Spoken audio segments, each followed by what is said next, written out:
Imagine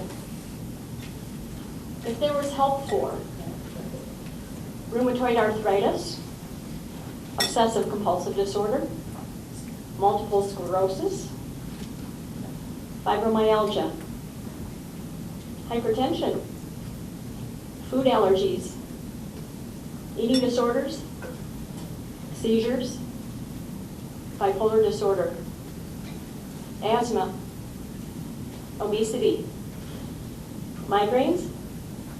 How about diabetes, depression, Crohn's, celiac disease, ulcerative colitis, schizophrenia, chronic fatigue syndrome. You probably think I'm nuts, don't you? No. How can those all be connected? But there's one thing all of these conditions share. It's a common theme. That the immune system is damaged and it has to be healed. And there's hope. Dr. Natasha Campbell McBride has had incredible success on the GAPS nutritional protocol. She has successfully treated thousands of people in her nutritional clinic in the United Kingdom. She's helped numerous others with her book who have followed her protocol. It's phenomenal. What we're going to be learning tonight is what is the GAPS syndrome, the role of our digestive system in overall health, the importance of gut flora, the good, the bad, and the transient, the GAPS nutritional approach to help heal and seal a leaky gut, and what you can do to reduce toxic exposures and detoxify your body. This presentation is an introduction to you of the work of Dr. Campbell McBride and her GAPS nutritional protocol. It's her perspectives that are presented here, and they're based on her book, Gut and Psychology Syndrome, the revised and expanded edition, and Kathy has them back on the table so that you'll be able to check them out at the end of the presentation. So the introduction to GAPS is, what does GAPS mean? It means Gut and Psychology Syndrome. And that seems like kind of an odd thing, doesn't it? Why would anybody want to say that? And Dr. Natasha said actually it was her patients, her clients, who said that that was what she needed to call it, because there is such a connection between what goes on in our gut and what goes on in our brain. Also what goes on in our gut and every place else. And so she's going to be writing a new book, Gut and Physiology Syndrome, and she has been working on that this year. I haven't seen that it's ready for publication yet, though. So she has a phenomenal story during the autism conference that we had in August here.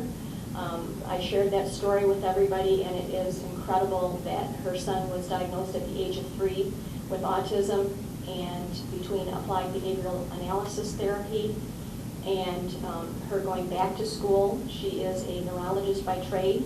She went on to become a neurosurgeon, and then she ended up getting a postdoctorate in nutrition. So she is a very smart woman. She was born and raised in Russia and then has since moved to the United Kingdom. But it's a fascinating story, so hopefully I get to do another presentation someday and I get to tell you that story. Or you can read it on one of the websites.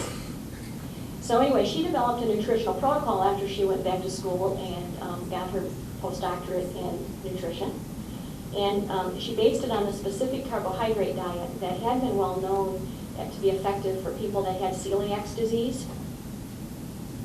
And she called it GAPS because she made some distinct changes to the diet that she feels have improved it so that it's even more effective.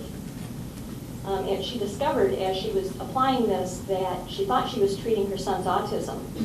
And what she discovered is that she was treating his gut issues at the same time.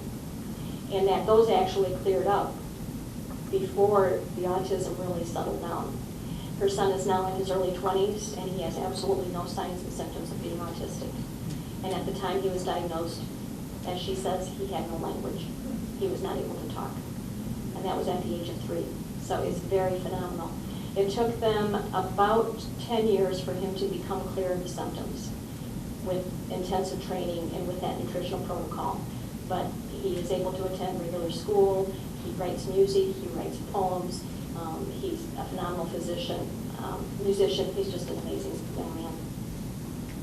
Okay, so the gut flora. When we talk about the gut, we're talking about the small intestine, the small bowel. You may have heard it referred to. We have about 10 microbes to every human cell in our body. Damaged gut flora prefer to eat sugar and processed foods, and that's what makes them flourish and grow and do the happy dance together. Someone once said we're more microbial than we are human. And gut flora is essential to our health. If we had a sterile bowel, we would not be alive. So we have 3 different kinds of microbes in our gut. We have the good guys, we got the bad guys, and we have the transients. The good guys, they're the most important ones. They're the most numerous ones in healthy people.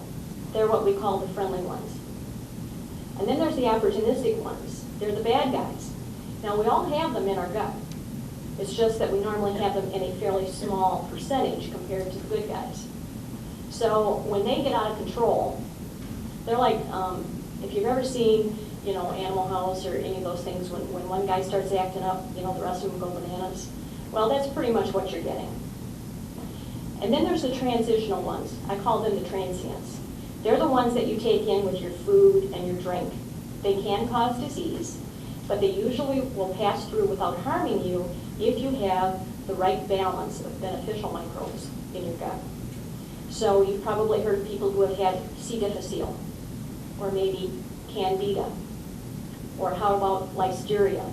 I just read something about Listeria in some pasteurized milk product of some kind just recently. Montezuma's Revenge, traveler's diarrhea, E. coli, Salmonella. All of those are transient bacteria that we take in with our food and that can make us very ill. And some people, if they don't have a robust immune system, can die from it. At the very least, it keeps you hugging your toilet or hugging your wastebasket while you're sitting on the toilet. It's kind of miserable.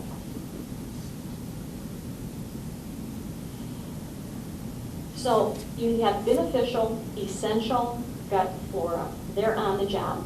And that's supposed to be the old Space Invaders. That's what that little logo is supposed to stand for. So they protect our bodies against invaders. They create and maintain the integrity of the gut lining. They help us to digest proteins, carbohydrates. They help to ferment carbohydrates. They help to break down fats and fiber. They help us absorb nutrients through the gut wall, like minerals, vitamins, water, and other nutrients. They help produce vitamins. A lot of your B vitamins, if you've ever heard of somebody that has like a B12 anemia, I would likely suggest that they may have an imbalance of gut in their gut, because they should be getting plenty of that if they've got the good guys in there producing what they should be producing. And then there is the ability to detoxify. And then they modulate and adjust the immune system. And that's part of why I think we're seeing such an explosion of autoimmune conditions, is because there's this horrible imbalance in so many people's gut. We have common deficiencies of minerals. That is one of the most common things that we see in America today. Now listen to this list. Magnesium, zinc, selenium, copper, calcium, manganese, sulfur, phosphorus, iron, potassium, sodium, vitamins B, 1, 2, 3, 6, 12, vitamin A, vitamin C, vitamin D, pantothenic acid, omega-3, 6, or 9, take your choice, and a variety of amino acids, which are the building blocks of proteins. Now imagine if you only have just one of those kind of deficiencies, and in many people, they have all of them. So how can our bodies work when we don't even have the very foundation of what we need for our enzymatic reactions? So the theory of the leaky gut. The beneficial gut flora are inadequate to protect the gut wall. So disease-causing microbes and toxins can attack the gut wall. The damage occurs to the cell where digestion and absorption normally occurs. The tight junctions in the wall start to open up. Partially digested food is absorbed. Then the damaged gut lets the toxins and the microbes into the bloodstream, and they flood the body. And that's how you end up getting food allergies, food intolerances, and having autoimmune conditions. Without enough beneficial gut flora, our gut lining is vulnerable to attack from an overgrowth of pathogens. And when we use the term pathogens, that means dangerous organisms, disease-causing organisms. And those would be things like bacteria, viruses, fungi, parasites. So what can damage this? That's not a complete list, just so you know. That's just the biggest ones. So the very first one I want to talk about is antibiotics. They can be so helpful when you have somebody who is dying, who is septic. There have been, dread diseases that have been changed dramatically because of the introduction of antibiotics. However, antibiotics are not discriminating about what they kill. They kill off the bad ones, but they also take out the good guys along with it. And when you do that, that allows an overgrowth of some other organism that is not taken care of by antibiotics, such as fungi. That's where often you hear about candida, or that's where you hear about C. difficile. Also steroids. You've heard of prednisone. That's one of the things that alters the gut flora. The birth control pill. Many other medications. A poor diet. A very high carb diet, high processed food diet sets you up for feeding all of those bad guys that we talked about earlier. Infections, disease, stress, bottle feeding. Think about it. How many babies are bottle fed now, and that they don't get the natural immunity that comes from a mother's milk? Old age, as we get older, things start falling apart, don't they? Pollution, radiation, alcohol, toxic chemicals, dental work. Dental work is a huge one, and that's where a lot of our chronic inflammation comes from. There's even a theory out there nowadays that heart disease may have a direct link to your dental health and your dental illness. So now we understand some of the contributing factors to the symptoms that we see, but what can we do about it? So the goals of the GAPS protocol is to normalize the gut flora, heal and seal the gut lining, restore normal gut function, correct nutritional deficiencies, restore immunity, remove toxicity from the body, and restore the body's detox system. Now this is not one of those take 10 pills and call me in the morning. Just when you look at all of the things that we're trying to accomplish, we're talking about getting down to the very foundation of how our body functions. So it has three main focuses. One is a diet protocol, and that's about 85% of the GAPS protocol. The second thing is supplementation. We'll talk more about these things later. And then the third thing is detoxification and lifestyle changes. So the major principles of the GAPS protocol is that it's to nourish the body, starve out the bad guys, replenish and support the good guys, heal and seal the gut, and reduce toxic exposure from food and environment. There are three basic stages of the GAPS diet, and within each of those stages there are phase after phase after phase. So the first one is an introduction diet, and it's basically an elimination diet, and I don't know if you've ever heard of what that is, but basically you start back at square one, and you start with very, very basic foods, and you eliminate a lot of foods so that when you start very basic, then you're able to keep adding foods into the diet, and you can more readily identify the ones that are causing the problem. Eventually, after you go through all of the stages, you get to the full GAPS diet, which it has many, many more foods in it, but still at that point, you are not eating certain foods even at that point. And then after you've been well for about a year, now generally speaking, it will take somebody from 1 to 3 years to go through the intro diet and get to full GAPS and be well before you can get, you have to be well for about a year before you can transition off the diet usually successfully. And so this is not an easy fix. It's not a quick fix. It's a great fix. So stage 1 of the diet is, of course, the most effective. But to determine whether you're going to start on an intro diet, you need to really take a full evaluation to identify the symptoms, what your current diet is, and the challenges that are anticipated with implementing it. One thing about the GAPS diet is that you need to be willing to cook. Now, at some point, my dream is in Traverse City for us to have some of the basic intro foods available to buy at Oriana's, hopefully.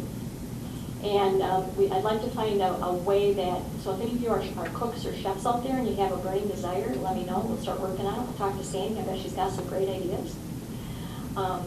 But it would be very, very helpful because you do need to invest in your life, invest in your time by doing some cooking. Now, I have a lot of great ideas, and I can help you, and I can help to streamline things and make it very doable for you.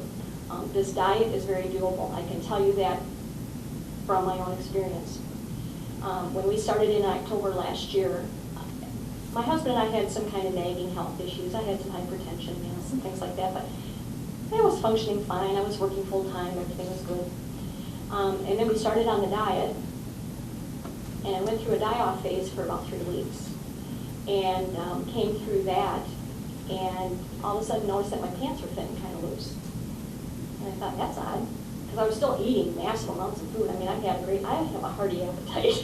There is no question about it. And so I'm here today 37 pounds lighter. My husband has lost 50 pounds on the diet. We have not tried to lose weight. We eat better than we have ever eaten in our lives. I call us gourmet GAPS because it is as good as almost any meal that I get in a great restaurant. I think that we can rival, maybe not quite, like Stella's or Mama Cow or something like that. Maybe we're not quite that good, but it feels like it to me. Anyway, but you need to consider the challenges that you're facing. Can you invest the time in the cooking? How ill are you? How ill is the person that you're worried about that you're trying to cook this way for? And so there are ways that I can help you to understand what phase you're at, where we can start, how you can implement it, make it work in your life so that you're not spinning wheels. So to nourish the body, that was the first principle of the diet, right? Essential foods are wild-caught sustainable fish, organic meats, pastured eggs, non-starchy vegetables, fermented foods, broth, stocks, and soups, and natural fats. I don't know, when you look at those pictures up there, it looks pretty good, doesn't it? Then allowed in moderation are all ripe fruits, including dried fruits, but you have to start slowly with fruits because fruits also have fructose in them. They have natural sugars. And even though fruit is good for you, and it does have those sugars, and that also can feed those pathogens, those bad guys that we were talking about. So when you initiate the diet, the most important thing you need to do is to eliminate those sugars. And so you need to be very cautious about how much fruit you eat in a given day. The only sugars that we use are basically honey and stevia. I have some really great recipes, just so you know, for how to make muffins and cakes and cookies and all those kinds of things if you really have to have them. The other thing is nuts and seeds. They need to be properly prepared. Nuts and seeds have natural protectants in them. And that's just kind of the way they were born. They can't help it. And so they have phytates and they have enzyme inhibitors, and that's a natural thing. So if you eat a lot of nuts, you may be blocking the absorption of many of those really important minerals that you really need. Things like magnesium and zinc and those kinds of things. And so when we get to the point of having nuts in the diet, we need to treat them right so that they treat us right. Okay, now we're going to starve out the bad guys. So you need to avoid, and this is the list of everything we love, isn't it? All right. All processed foods, all additives, all grains, That's the one that gets everybody. Grains, grain-free. You gotta have four servings of grains a day. That's what the government tells us we have to have. All starchy vegetables, like potatoes and sweet potatoes and rice. I know, I'm losing you, aren't I? I'm getting ready to leave. I better shut up. Sugar and commercial sweeteners, milk sugar. Lactose is a disaccharide. We're going to talk a little bit in a few minutes about why that disaccharide is something that you really don't want to handle in your body at this point in time. And only fermented dairy is allowed on the GAPS diet. By the way, GAPS is a healing diet. It is not a diet that you are expected to live forever and ever on. You will want to transition, and there will be some foods that you will never want to go back to, because if you go back and you start eating processed foods and additives and grains and sugar, you're going to end up in the same mess that you entered the diet with. And after you've worked that hard to get healthy, trust me, you don't ever want to go back. So anyway, but also beans. Non-starchy beans are allowed later on in the diet, but that's really after you get into the full GAPS. And no, you can't put bean oil on it and call it good. So I just kind of wanted to give you an idea about the history of sugar consumption in the United States, just to kind of tell you how it is we're in the mess we're in. So in 1750, we ate 4 pounds per person per year. By 1850, we were up to 20 pounds. And then in the next 150 years, we got up to 160 pounds of sugar a year per person. Now you gotta realize that there are some people who are really tiny little babies that aren't getting their 160 pounds because they're still on formula or breastfeeding. So that means there's a whole bunch of us that are getting way more than 160 pounds of sugar a year. Whoa. So sugars. I'm going to kind of just do a really broad brush here to kind of explain it. You got monosaccharides. Mono means one, saccharide means sugar. So if you look at it, it's the one in the upper left-hand corner. One molecule, one thing. Then there's the disaccharides. That's on the right-hand corner. There's 2 sugars, and they have a link between them. And in order for that to be absorbed effectively by your body, that link has to be broken. And so that it becomes 2 single sugars, so that it can be absorbed through the gut wall and into the bloodstream. And then there's the polysaccharides, many sugars. And they have lots of different links. And each and every one of those links has to get broken so that they can be absorbed. So that's why it's a really big deal. When I said that lactose is a disaccharide. And because we also pasteurize our milk, and in most milk now it is also homogenized, we've changed the structure of that milk so that maybe our body isn't recognizing it very well. And then it has a sugar in it that if the gut lining is broken, if it's not working very well, it won't break that bond. And so now that lactose lays in the middle of that gut and it feeds all those nasty bad guys. So then we have to starve out the bad guy with the starches. And you remember the last slide. And you saw the polysaccharide. Okay, now we're carrying it on. Look at the one above. Look at how many bonds are there and have to be broken down from starches, like in potatoes. That's just an example. There's a whole lot worse starches, but just kind of get an idea that when you eat something like that, and if your body isn't in tip-top condition to break it apart, you're not able to absorb it and utilize it, digest it and absorb it, and use it to nourish your body. And so when all of those are broken down, they all have to get broken down into a mono sugar in order for you to use it. Now, the bottom is a picture of what's called a villi. And a villi is a little finger-like projection, and that's what the inside of your gut looks like. And there's like millions of those little suckers in there.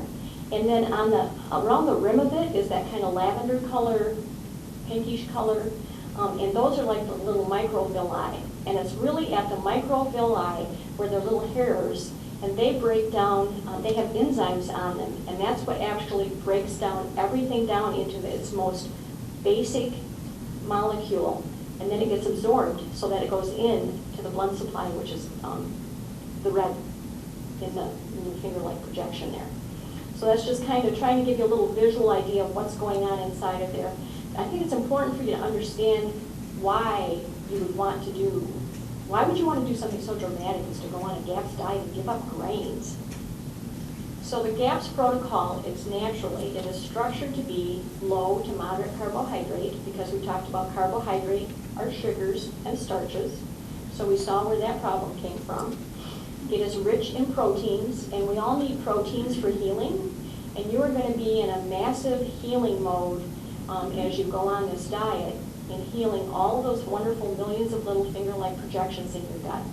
And they're going to need to have the building blocks to build to become healthy again. It's also rich in natural fats, and it replenishes deficient essential minerals, vitamins, enzymes, and all of those things are required. You need the enzymes in order to have all of the different processes going on in your body to keep you healthy.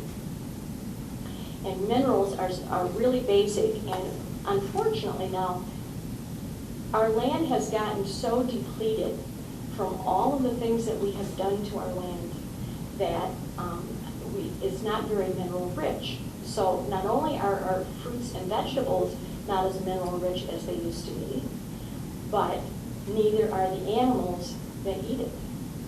And so we grow our grains and we put pesticides, herbicides, and fertilizers and everything on it, which changes the ecology of the land. And so now what's being grown on there doesn't have all of those rich minerals and vitamins in them. And now the cattle eat them, and the lambs, and the chickens, and the pigs. And so they're not as hardy and strong and health-giving as they used to be. And so now we're not getting it from the animals, and we're not getting it from the plants. So now we get it from a bottle. And unfortunately, what's in the bottle maybe isn't even real. In fact, and many times it's not a real mineral or a real vitamin. And so our body can't use it. It doesn't recognize it, and it can't use it to really heal. The other thing that the GAPS protocol does naturally is it helps to correct microbial imbalances. So, and we saw how important that was with the good guys, the bad guys, and the transients, right? Okay, so here we are. This is it, the essentials. I do not believe you can do the GAPS protocol if you do not do these 4 things. So that's why it's called absolutely essentials. Bone broths, meat stocks, and soups.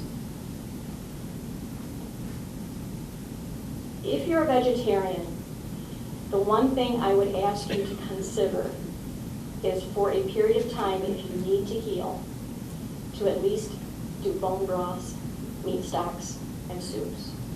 And the soups would be based from the bone broths and the meat stocks that you use, because there are nutrients in there that cannot be gotten any other way.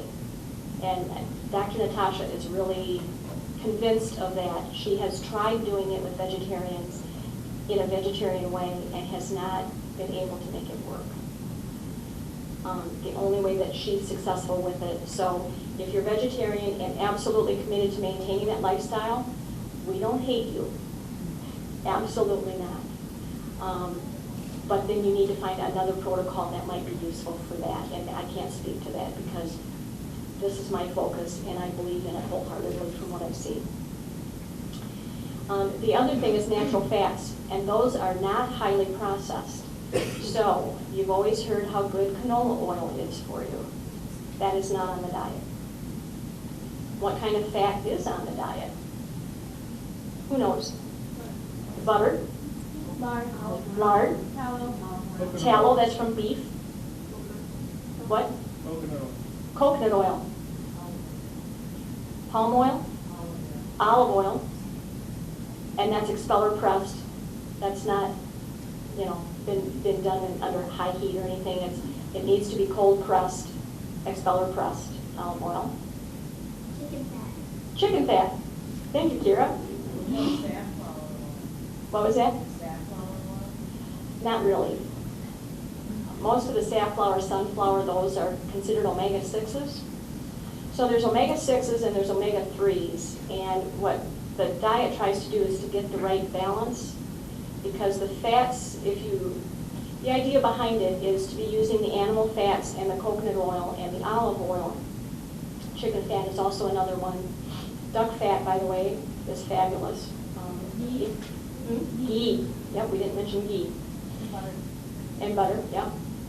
So all of those are the kinds of fats that you can eat on there. And yes, those are saturated fats. I did not get struck down by lightning. Did you notice that? Thank goodness I'm not outside, right?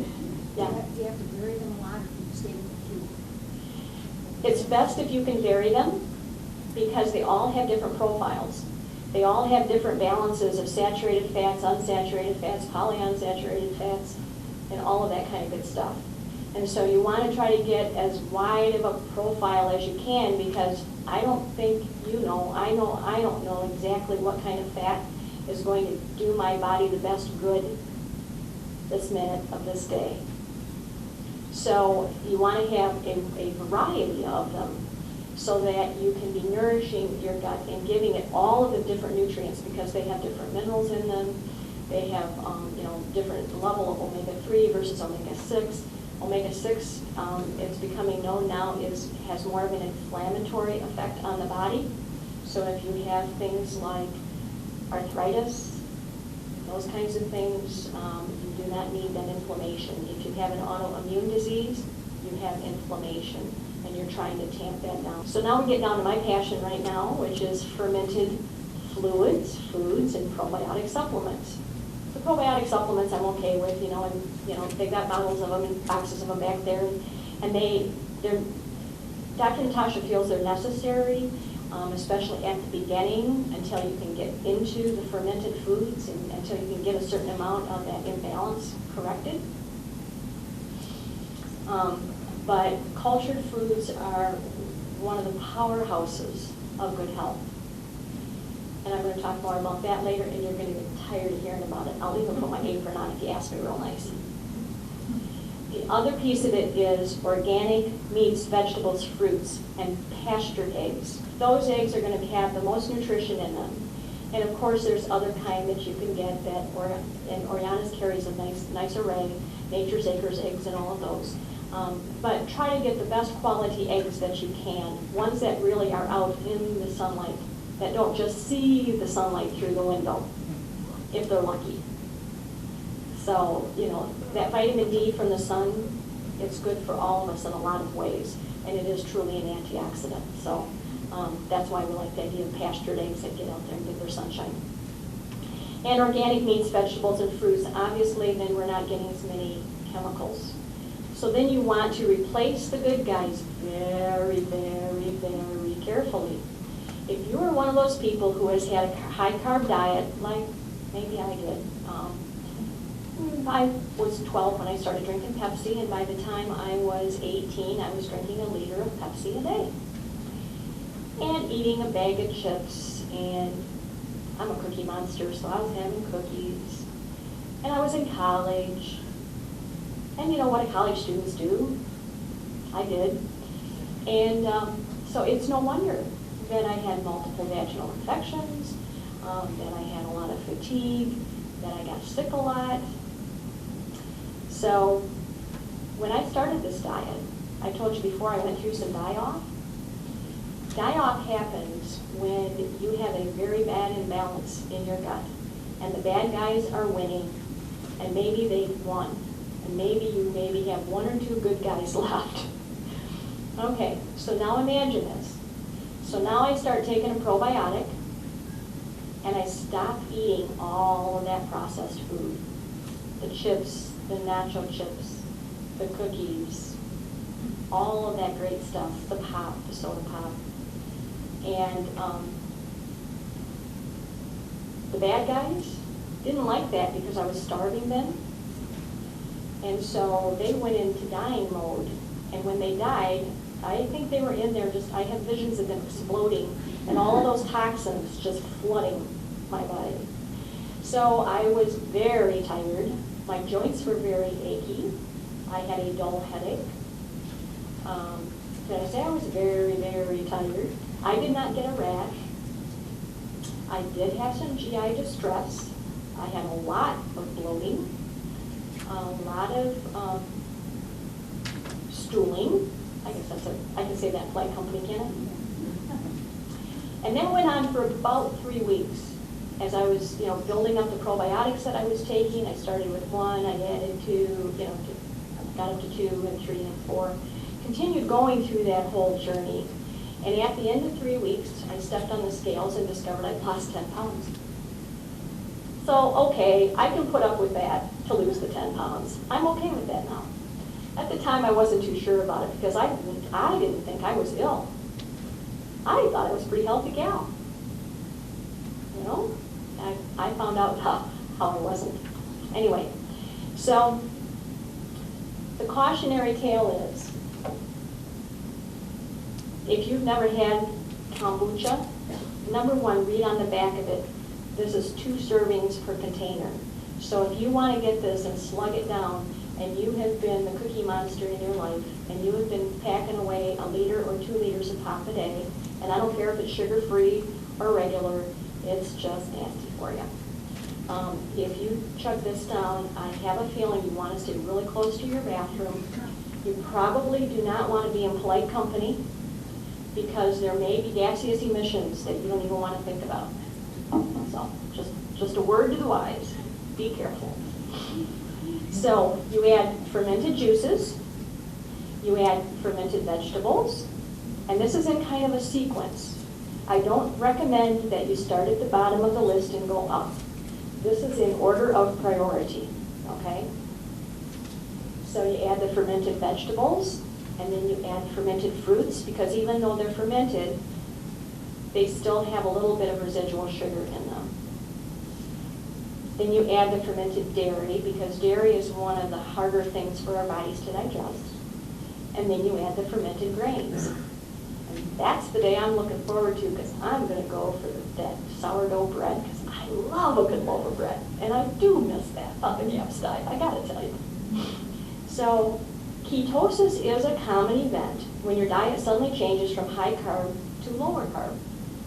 The body cells have had very little experience burning fatty acids for energy when the body has been used to being fueled with glucose and fructose. But our bodies are innately programmed to produce ketones as the preferred fuel for the heart, a pretty important organ, the outer part of our kidneys, kind of an important organ, and most areas of our brain, real important. Each one of those organs, I want them healthy. I want them working good. Ketosis allows the body to function efficiently and live off stored body fat. Now, I don't think anybody's really overweight in this room, and please don't take it that way, but I guess I'll speak for myself. I could still lose a little bit more body fat. That would be okay with me. So if I can be in a ketotic state, maybe I can get rid of some of that stored body fat, that'd be okay. So let's talk about ketosis. It is a normal physiological state. Our bodies normally are in a state of ketosis on a daily basis. It happens when we sleep. Because when we're sleeping, we are not putting carbs in our mouth and in our body. But what's going on in our body during that time? Is our heart working? Does our brain work? Are our kidneys filtering through everything and getting rid of all the bad stuff? And is our liver still working? And is our gut still doing things? And Maybe we had a really big dinner, and so maybe our stomachs aren't even emptied out yet. So maybe they're working on things. And our lungs have to work, so we're breathing. And our muscles have to work. So all of these processes are going on when we sleep. And they have to be fueled somehow. And we're not doing it by shoveling something in our mouth. So we're burning fat. We're taking care of business with those ketones. Ketosis actually stabilizes blood glucose within a normal range. And it prevents breakdown of healthy muscles. And ketone bodies are very healthy fuels for the body, especially the heart and the kidneys and the brain, right? So don't confuse that with ketoacidosis. I don't know, how many of you know a diabetic? You don't have to close your eyes for this. Okay. Has anybody heard of somebody that had a blood sugar of, like, say, 500 or 600? Yeah. So when that happens, they're in ketoacidosis. Can be a life-threatening thing. It can kill the person. Scary stuff. So it's life-threatening. It's caused by a low level of insulin in the body and a toxic buildup of glucose in the body. Because what insulin does is it helps to take that blood that's circulating around in our blood, and it helps to absorb it into the cells of our body so that they can use it for energy, so that they can function in our lungs and breathe, and so that they can function in the brain so we can think and do all of those automatic processes that we don't think about, 24/7. So the glucose cannot enter the cells to produce energy in the absence of insulin. So that results in a very high blood sugar along with the ketone bodies. That's when it's dangerous, is you have both the ketone bodies and you have the glucose. And that causes acidosis in the blood, and being too acidotic is a very bad thing. It opens you up to disease and illness and cancer and all manner of things where it can get to the point that it can kill you if you're too acidotic. So how do you get enough glucose?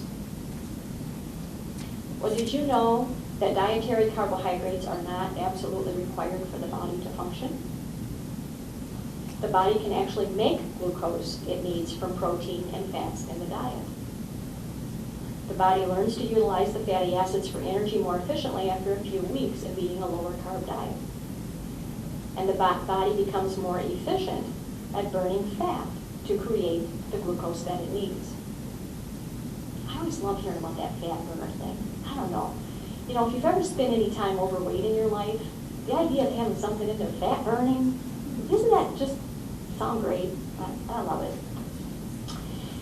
So anyway, vegetables, fruits, and nuts containing varying amounts of carbohydrates and fermented yogurt also contain enough carbs. So at the beginning of the diet, you're not doing the fermented dairy yet, of course, or very likely. A few people can, but not usually. So your primary sources are squashes like butternut squash and pumpkin, root vegetables like beets, carrots, rutabaga, turnips, fruit juices and vegetable juices, freshly made. The GAPS diet does not do any canned or jarred juices, just so you know. There's a reason for it, and that's because it's pasteurized. And once it's been pasteurized, it has killed all of the natural goodness in it from the enzymes. So if you have fresh fruits and vegetables, they have enzymes in them to help digest them. It's amazing how when we eat the right food, it works with our body to do exactly what it needs to do. Dates and honey are the other type of sugars that we get in the diet, primarily. So supplementation. We try to stick with as few supplements as possible. Dr. Natasha's theory is that the more supplements you take, the more they tend to want to go to war with each other. And also, if you look at the ingredients on any bottle, it's pretty uncommon to see it and to not have something in there that you can't pronounce. Most of them have some kind of a preservative in them. which is not GAPS approved. Preservatives are just not one of those things that we're hot on. Many times there will be things in them like guar gum or xanthan gum, and those are the dreaded saccharides. Remember the saccharides, the many bonded sugars together? So even though it's a tiny amount in there, she feels that those don't help the healing process. So the one thing that she says is essential at the beginning is an effective probiotic. And so I do have lists of different names of probiotics that I refer to. And I like to hear the client's story first, or the person's story first, to kind of know where the imbalance tends to be, and sometimes that helps. Essential fatty acids. And so you see the little fish guy there? I actually prefer fish oil in the liquid form if you can stomach it. And if you can't, eating salmon is a really good option, especially if you eat like, one of those, I don't know if you've ever seen those salmon that they have in the freezer and they're like half a salmon. It's filet. If you can eat one of those a week, you might be able to get by without having to drink down too much of that fish oil stuff. But if you just can't handle it, and I'm kind of a wuss that way, we have fish oil caps at our house. I'll admit it. The other thing is cod liver oil. And then there's digestive enzymes, and this goes back to the lady in the back that asked about the gallbladder. A lot of times our gallbladders are very sluggish, and yes, you can put fat in there, and boy, could you trigger a wonderful little gallbladder attack. That could be pretty nasty. And so you might need to take something like, say, an ox bile, maybe some pancreatic enzymes. And Dr. Natasha has a whole protocol. I don't make it up. I use what she tells us to do. She gave us that in the certification. And if we have questions, I can email her or I can ask at the practitioner's website. But she has specific times that she prefers that they're taken, and she has kind of a certain sequence that she would prefer that they be taken to be the most effective. All right, detoxification. That's the other thing that needs to happen. Our bodies are very toxic because we have gut linings that are not functioning the way they should. They're not letting the nutrients in that they should. They're letting all of the things through that shouldn't be passing through, so we're coming up with allergies to many things. And our livers are very congested, and our liver, its primary function, one of its primary functions, it has many, but one of them is to detoxify drunks and detoxify everything. And then it needs to go through kidneys that are working, and those help to detoxify us some more, and we pass things out in our urine. And then also we need to have things passing out in our stool the way they should, so we don't want to be constipated. Because if you're constipated, guess what's happening? All those toxins are getting sucked into your body, and they're probably going right up to your brain. So you want to try to reduce the toxic load. So you think about things like what's under your kitchen sink, what's in your cleaning cupboard, what's in your garage underneath, in this cabinet or on that shelf or whatever. Cleaning chemicals, paints, carpet. If you do start doing this, try not to do it at a time when you are remodeling your home, because you are going to be releasing all kinds of interesting toxic things into the atmosphere if you buy a brand new piece of furniture, get some carpet in. Even the low VOC paints can still trigger issues, because your body is going to be in a major detox mode going through this if you initiate this protocol, especially if you do it from stage 1. The die-off and detoxification goes at a slower rate if you start further on down the line of stages. So you've got pesticides, cosmetics, toiletries, laundry soaps, shampoo, suntan lotion, goes on and on. So to detoxify, they suggest things like baths with Epsom salts, sea salt. You can smell like a wonderful salad by taking that apple cider vinegar bath. Do the bicarb of soda. And they even have seaweed, and they have it at Oriana's. I've actually recommended it to one of my clients to try because I think it would be helpful for her.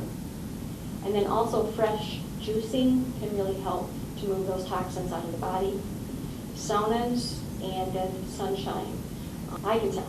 You came in here, you're all excited. Come on, pick it up a little bit. I can tell you're just thinking, I want to start this protocol. Just tell me, what do I have to do? All right. Remove the processed foods. Number 1. Go into your pantry. I was absolutely shocked how many boxes. Broke my heart. Hundreds of dollars. And maybe I'm a bad person, but I gave it to the local food pantry because I knew they would use it. I just didn't throw it away. I gave it to people that would eat it because they're not going to eat gaps. So I figured that was okay. It is really helpful to plan ahead. I've had situations where I've had clients who kind of wing it in. I'm going to start the diet today. And they hadn't done the preliminary prep work to do it. They did not succeed wildly, beyond my imagination, I can tell you that. This is something that if you plan in advance, you're going to do better. So think about that piece of it. And then purchase the basic foods that are allowed on the stage of the GAPS protocol so you have them in the house. What don't you have in the house is all the foods that are not on the GAPS diet. It is so much more helpful to do this protocol and have your partner, your spouse on board with it. If you can all eat in that fashion, it really works.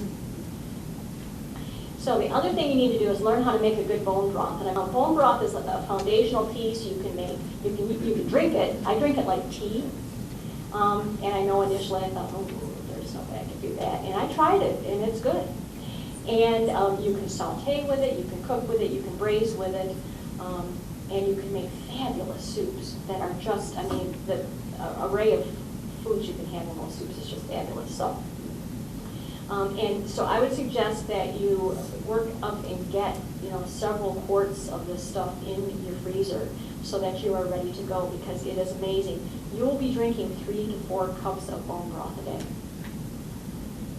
And if you don't, you're going to have to talk to me about it, because that really is one of the basics that's going to help to heal that gut to get where it needs to be.